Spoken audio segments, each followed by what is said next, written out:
I am now in Blackpool and I can't wait to see you all tomorrow night. Thank you for all your support on the road. I'm trying to bend down. There is Chubby as me. God bless Chubby Brown as well. I look forward to seeing you here tomorrow night at the end of the pier, where we'll be 1,500 people strong, a fully sold out crowd. I'm crouching down. Bloody Baltic here. People are dressed in their Blackpool splendid outfits, which is basically just a fucking tattoo and a cigarette. God bless the good people of Blackpool, and I look forward to seeing you here tomorrow night. What we see in this clip isn't simply stage banter, it is a deliberate performance of class politics, wrapped in comedy. Katie Hopkins is standing in Blackpool, a working-class seaside town that has endured decades of economic decline and political neglect. Yet, rather than acknowledge the realities facing the community, she turns the people themselves into the punchline. She doesn't just mention the cold, she turns it into theatre. She doesn't simply comment on her modest crowd, she mocks it, calling an audience of 15 a sellout show. And in a move entirely consistent with her style, she reduces the town's culture to tattoos and cigarettes, as if that encapsulates a community worn down by austerity, low wages, and the collapse of tourism. But it's the subtext that reveals the real intention. Hopkins isn't speaking to Blackpool. She's performing over Blackpool for an audience already inclined to accept her caricature of northern, working-class, economically abandoned Britain. This is a familiar formula across the populist right-wing media landscape. Play the outsider, ridicule the locals, frame yourself as the truth-teller silenced by political correctness, and insist that your bluntness is an act of bravery rather than a calculated brand strategy. Even her reference to Chubby Brown fits neatly into this pattern. Brown represents a bygone era of shock comedy, often invoked by those who feel modern culture has left their humour behind. Hopkins isn't celebrating his material. She is signalling allegiance to a tribe that views political correctness as oppression and cruelty as authenticity. The irony is unmistakable. She casts herself as a defender of ordinary people, a critic of elitism and censorship, yet she openly ridicules the very working-class audience she claims to champion. She talks about being supported on the road, but treats the people buying tickets not as supporters but as props, proof she still has a crowd, even if she has to exaggerate it for effect. This is why her tours, videos, and sound bites continue to circulate widely online. Not because the humour is especially sharp, but because the performance is engineered to provoke outrage from one side, applause from the other. It is spectacle as strategy, contempt packaged as comedy. And perhaps the saddest irony is this: she may well be right that the venue will be full. Not out of admiration, but because shock still sells, and Britain remains divided enough that mocking the poor can be marketed not as a moral failure, but as a viable business model. What's your assessment of how this has been handled as a crisis?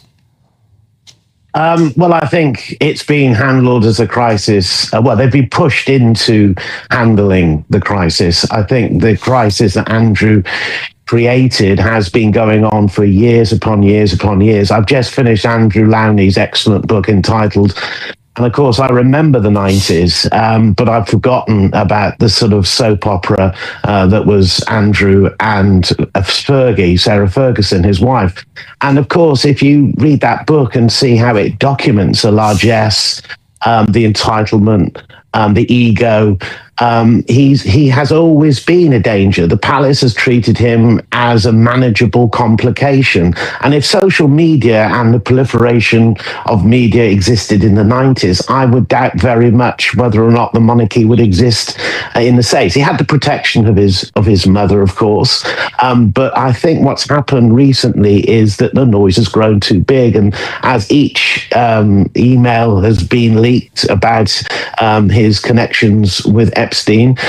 It's got worse. But when the king was heckled recently at a public event, and 3 events which has happened recently have been overshadowed by the story, Andrew has become too big. And maybe he should have been given a commission on a submarine years ago to disappear in his naval career. But the situation is now that the younger audience, which obviously the king has to consider, who has no relationship with the royal family, as boomers probably did, who grew up with the king, with the queen, are looking at this and thinking this is absolutely ridiculous. This is a man of privilege. He doesn't do any royal duties.